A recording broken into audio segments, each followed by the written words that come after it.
Today's guest is a guy called Jonny Almond.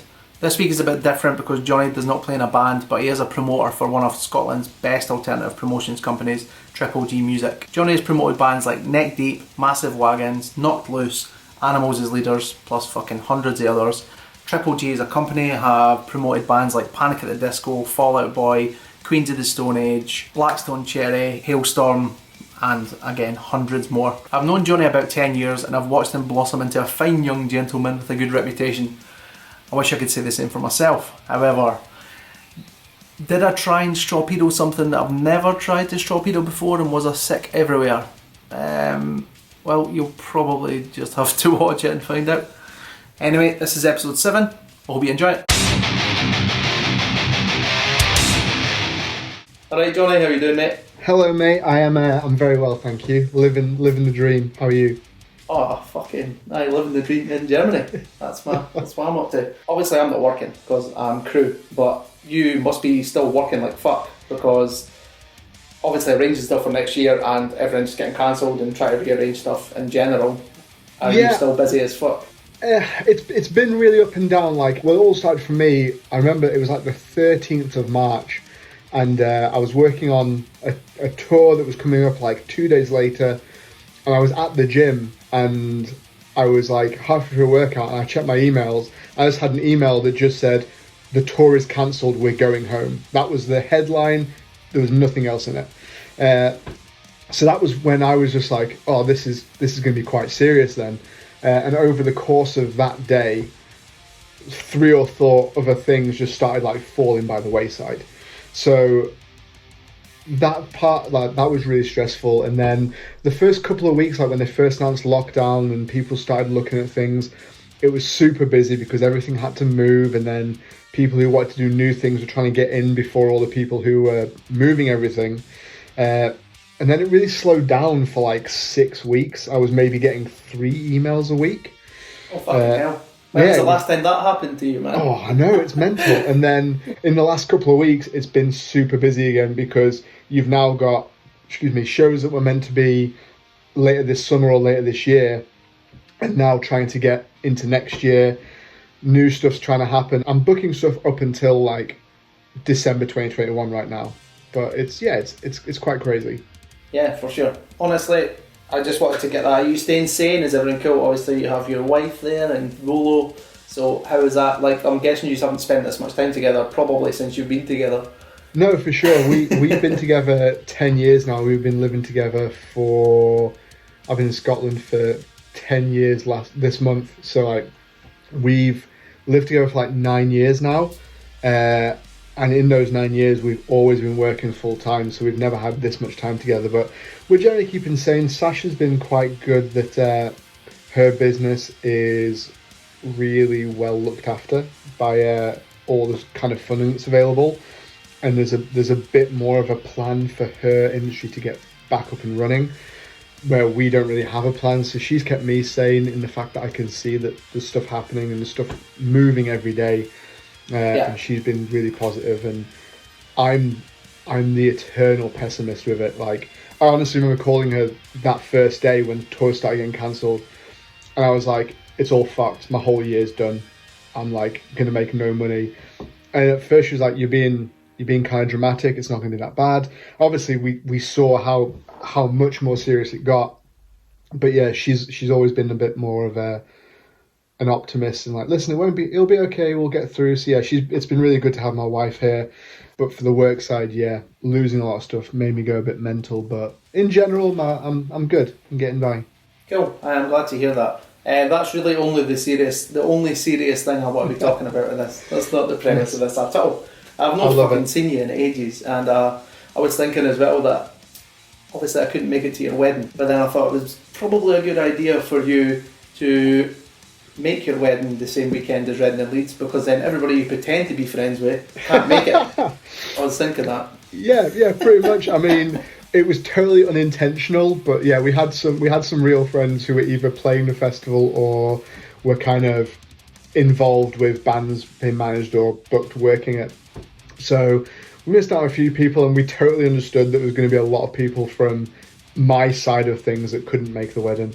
And it was all good. It was cool. Did the Celtic Panther get an invite? Was it there? The Celtic Panther didn't get his invite, no. Fucking, and is that no Sasha's side of the fucking family, man? Why the fuck not?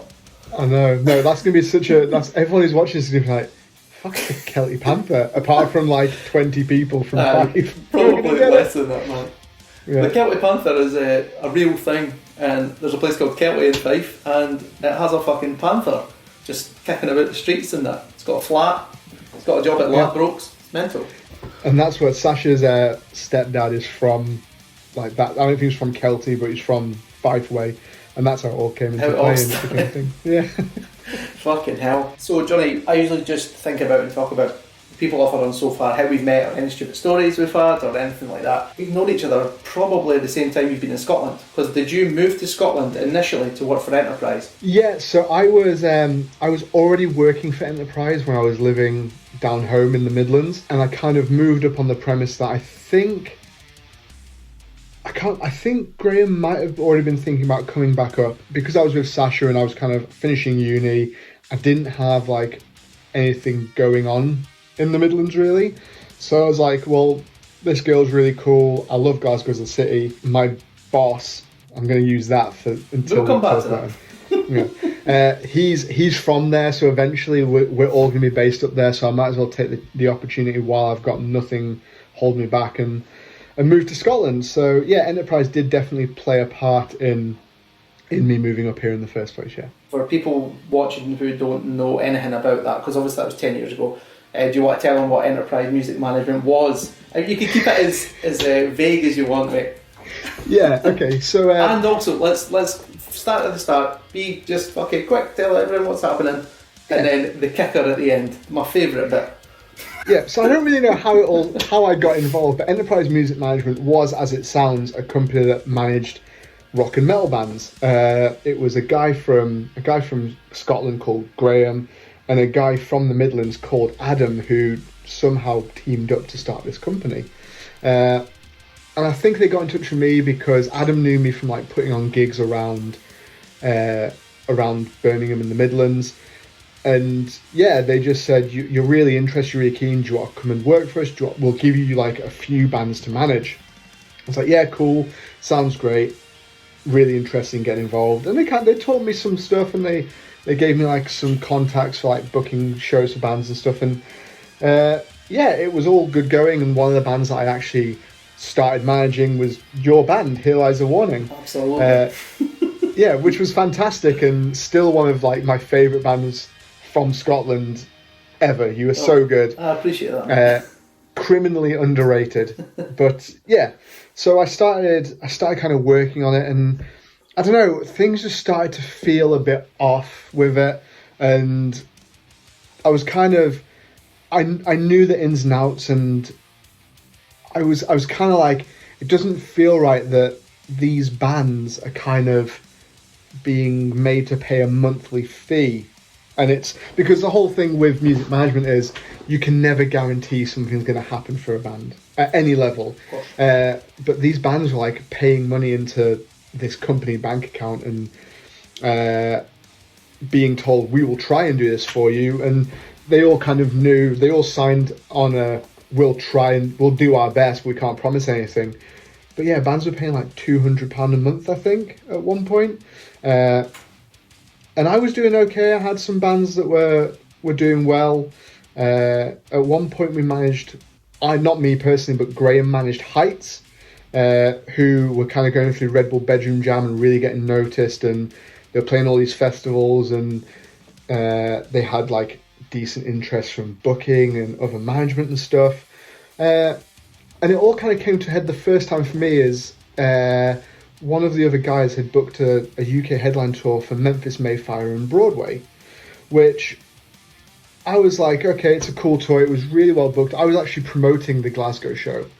And I remember Graham, the boss, got a phone call maybe a week before the tour from one of the guys in Broadway, basically saying that they hadn't sorted out their visas and they didn't really know how to sort it. I didn't really pay any more heed to the conversation. I just knew that was a thing. So fast forward to the tour starting, we get a phone call from Broadway to say that they didn't sort out their visas and it wasn't sorted for them, and they've arrived at Heathrow or Gatwick, and they've been pulled in by the airport police because they can tell that they're a band and they don't have any documentation or paperwork. They got detained and then deported. Memphis Mayfire decided they weren't going to come over with what had happened. So that was kind of the first real notch, and the guy who booked that tour felt really let down, and he quit and did his own thing. And then for me, it was kind of the big turning point was I booked a UK and European tour for Life Arena, and it was the original lineup getting back together for the first time. Like, they'd never toured the UK before, and there was a lot of buzz for it. And then it came to time to paying for flights, and I got told, oh yeah, we don't have the money to pay for the band's flights. So that's basically getting cancelled, or it's not going to happen right now because we can't afford to pay for the flights, which was a total kicker for me, and it took like a long time. So at this point, I'm like, fuck this, like, bands are getting ripped off. I don't really agree with it. I don't know where the money's going, but you can't afford to pay for flights for 5 people to come over from Canada. So I started looking for kind of other work to kind of get me by until I could get back on my feet again. And I remember I was on a trial shift one day, and he called me about 12 times, and I ignored it every single time because I was meant to be working. He basically got through to me, and he'd said, Heights have left me, I'm calling it a day, we don't have any money, the company's done. And I was like, okay, fuck. I've been in Glasgow for 4 months, I don't have a permanent job, and you've just told me I don't have a job. And my flatmate was also employed by him, so the two of us were both left with no money and no foreseeable chance of getting one. It was late November, it was maybe like 3 weeks into November, so like a month away from Christmas, and I didn't have any sort of income or job. He paid me, and I kind of paid me what I was due, and we kind of left it there, and I was very much like, okay, whatever, we'll leave it be. To which a week later I got a phone call on my company's phone number, because this was the sort of guy who couldn't afford flights, but we all had company phones. Yeah. Ridiculous. And I got a phone call from a promoter in London asking me where his money was, because Graham had taken quite a lot of money for him for a deposit for a tour. It was definitely 4 figures. I don't think it was 5, but I think this guy was promoting a few shows around the UK, and he took the deposit money and hadn't paid it to the band and had just bailed. So all from there, that's when it all kind of kicked off, and it was like Facebook pages trying to out him as a fraud, and people were dragging me into it. I was on the group being like, this is what I know, guys. This is what my situation is, and this is what I know of where he is. We don't have contact. He shut off his phone. I'll help you, but I'm in the same boat as all of you. I've been left with nothing. So, yeah, and that was kind of the end of Enterprise Music. Fucking yes. What a total... Yeah, that's shite, man. I remember all that coming out, and we were just like, right, well... That's fucking good. I think me and you guys got closer when we stopped working together. Well, actually, at the time, I don't think you were there the exact day, but you were there when it all started to kick off. Because my favourite story ever with you was you had been to a party somewhere in, like, kind of west of Glasgow, and your car had got stuck in the snow. No, wait there, let me go back. Okay. So it was the night at Classic Grand. I can't remember who played, but I remember our drummer's old band, The Ocean Between Us, were playing, and they were staying at your house. Yes. And we were also staying at your house, and the next day I got offered a lift in the car from Glasgow to Aberdeen to see For the Fallen Dreams and The Ghost Inside. And I just got up, I went to bed at like 6, got up at 9 and went across to get picked up, and then we were heading from Glasgow to Aberdeen. And we got stuck. It was a really bad winter. That was the year of the terrible winter. Yeah. And we got stuck. It took us 5 hours to get from Glasgow city centre to the tunnel for Coatbridge. There was jackknife lorries, there was loads of shit, and I was in a car with 3 people that I didn't know. One girl that I did know, kinda, you know, our calf. It was her that invited me. Her boyfriend and his friend were going. That was the only person I knew. I ended up being stuck in Coatbridge for days at this guy's house. So much stuff happened, not get too much in it. I ended up not getting a train home, trying to get a train back to Glasgow to get my car, because I was parked underneath your house, like in the car park underneath. That's it, yeah. I remember the guy's mum coming in saying, oh, that's because he stayed at his mum's at the time. He's like, that's the train's on. I was like, perfect. I only had like a pair of shorts and a pair of plimsolls. It was -14. It was absolutely freezing. The trains got cancelled when I got there, and I was with Kath because we were going back to Glasgow. And then it was her boyfriend stayed there as well, and he's seen us at the train station, and he's like, well, since you aren't going home, can you help me move a 3-piece suite out at my grand's house? I'm like, if you want. So that's what might as well. As well. So we went to this guy's grand's house, and she was like, oh, the moving men have like cancelled because the weather's so bad. And I was like, okay, cool. She was like, you not cold, son? And I'm like, oh, well, fucking freezing actually, because it's December and I'm in shorts and plimsolls and it's -14. But yes, yep. Absolutely freezing. She made me like a wee hot water bottle. I had no idea really what was happening because I still couldn't get away from Coatbridge. And I remember being in this room, sitting my back against the radiator watching Gladiator. They were watching Gladiator. I was playing Angry Birds because it was new. And I remember basically 2 people broke up in front of me in the same room. They'd been texting each other. And I texted you, I was like, mate, I don't know what's happening, but these 2 people just broke up. I'm in this grand's house because I was supposed to be moving a 3-piece suite. I'm fucking stranded in Coatbridge. The person that was supposed to pick us up crashed his car because of the weather. It was fucking horrendous. And then anyway, fucking finally got out of that. Came to yours because I was going to pick up my car and drive home. And then I got a phone call from my mum being like, the roads are absolutely fucked, don't drive home. And I was like, fuck's sake. So then I turned up at yours with like bags of Lambrini. And I was like, Johnny, like, can I stay at your house please?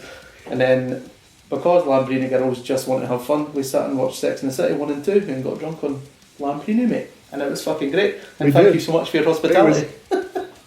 You're more than welcome. No, honestly, like, you made a real good situation out of what was a terrible time for us both, with everything that, like, you were stranded away from home and everything that happened with me in Enterprise. So it was actually like a really nice few days to have you there, and just watched Shite TV and great. Remember watching Catchphrase and stuff as well. And it was just fucking brilliant. Love Catchphrase. Anyway, let's fucking drink. What do you have there? Can you show your camera what you're drinking and how much mil it is? And 330 can and 500 bottle. It is. So I've got a Southern Comfort Lime and Lemonade, and it's the 330, and then I've got the classic Strawberry and Lime Copperberg, which is the 500 ml there as well. Perfect, man. Thank you. I have a German apple rubber, whatever that means, and a Radler 500 ml. I've not got a bottle opener though. It's the wee flippy fucking things. Oh, nice. That'll buy me half a second. That's fine. Cool. So you've shotgun before and you've torpedoed before. I have done. It's been a little bit of a while, so I'm nervous. Because you're a fucking adult. I understand. Yeah. Cool. So basically, man, what will happen is the way we do it is you have your hands up in the air. I count 3, 2, 1. Shotgun. When I say shotgun, you start with your shotgun. Finish that. Open your bottles, torpedo. And just hold your bottle up to this camera we're talking on, and just so when I know you're done, and we'll stop the timer. And I should be able to tell you your placement at the time. So, it's exciting. Fun. Cool, mate. So, are you ready to do this? Because I'm not. I'm good. I'm good to go. Let's cool. Let's So do hands this. up in the air. Oh God. Nah. Okay, cool, man. You ready? 3, 2, 1.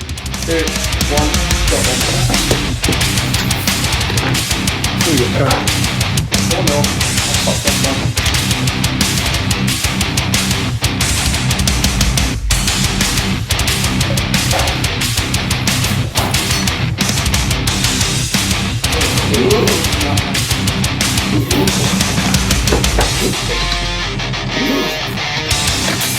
Oh, this is the worst bit.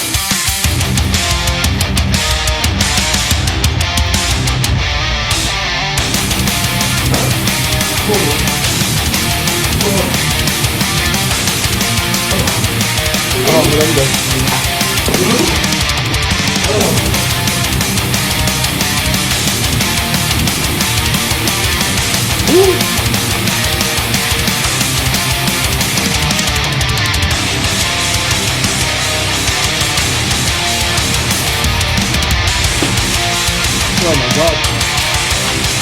Oh.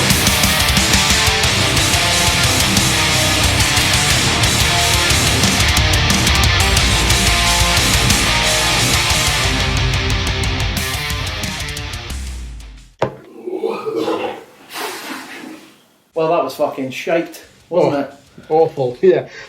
Yes. I I was just going like this the whole time. So fucking shotgun into a torpedo is a rough rough time. It's way, way, way fucking harder than you would imagine. Like, I'm sure it's definitely the 500mm torpedo. Like, To be honest, like the shotgun was hard because whenever I've done it, it's always been like whenever Straight from the Path come through, they always do a shotgun of a Red Bull for all the band members before they go on stage. oh, quality. And I do it with them because like we're friends, and they're always like, you're one of our like close friends, you promote us, let's do it together. So I always do it. Doing it with a fucking alcoholic beverage was some reason way, way tougher than doing it with like a Red Bull. And then the Torpedo is a joke. Never again. When I done the first one of these, I should have kept it at a 330 can, a 330 bottle or a 440 bottle. But the first one I ever done was 500ml, and I was like, well, there's no turning back now. I've made my bed, I'll fucking lie in it. Yeah, you fucked it. Fucked it, mate.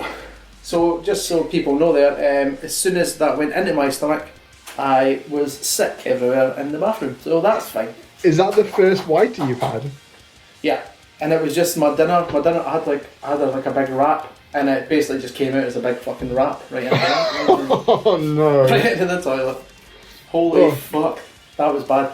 I bought these for the intention of using it for these videos, and this is the first time I've done it with this, and I noticed the other day that these have way more carbonation than any other thing, so I'm going to have to order more cider, because that was the outcome of that. Fucking brilliant. So the only two questions I ask to end this usually, man, is more of a curiosity thing. Firstly is, what was your first ever show, and when was it? My first ever show, I can't remember the year, but it was Eminem on the Marshall Mathers LP tour at Manchester Evening News Arena. That's fucking great. What a brilliant first gig, man. Holy shit. It was so good. That is wild, man. The support was Mark B and Blade. I don't even know if you remember them. They were like a UK like people hip-hop. for the So Solid crew.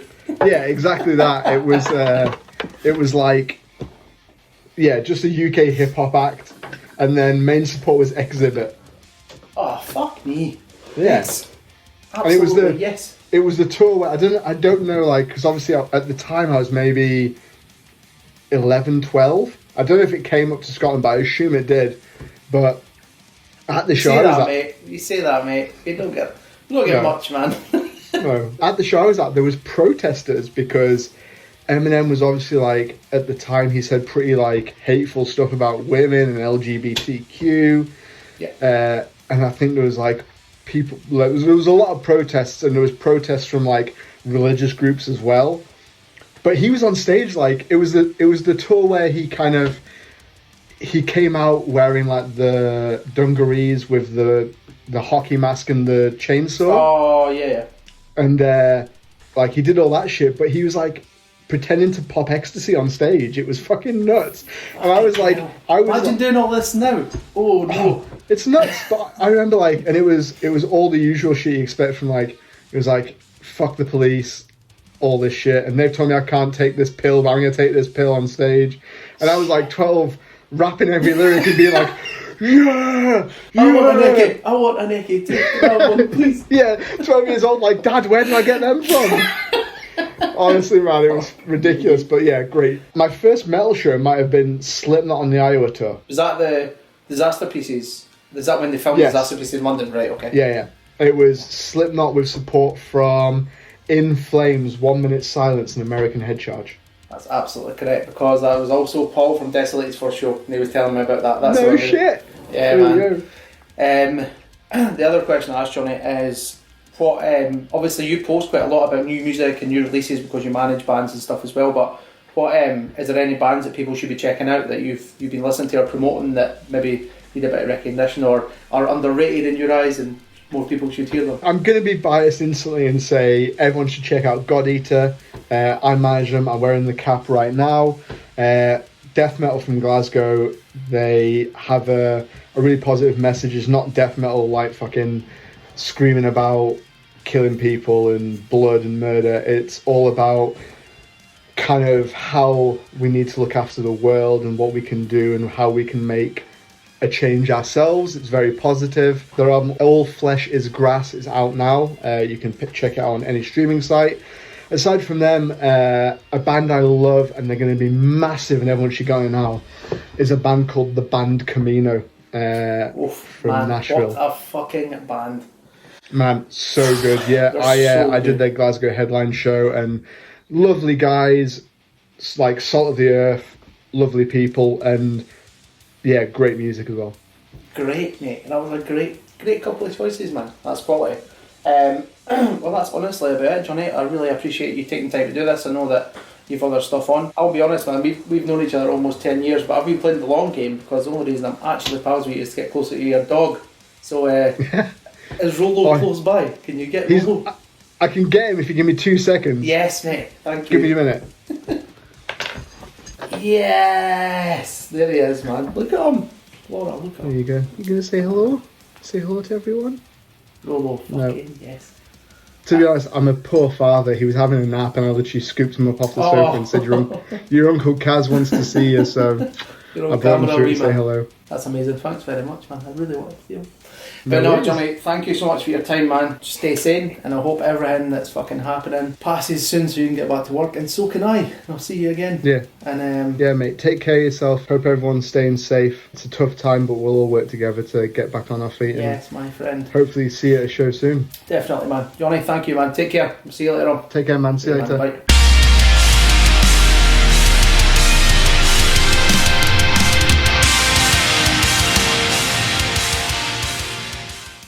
Next week's guest is a guy called Anthony Esperance or whatever the fuck it is.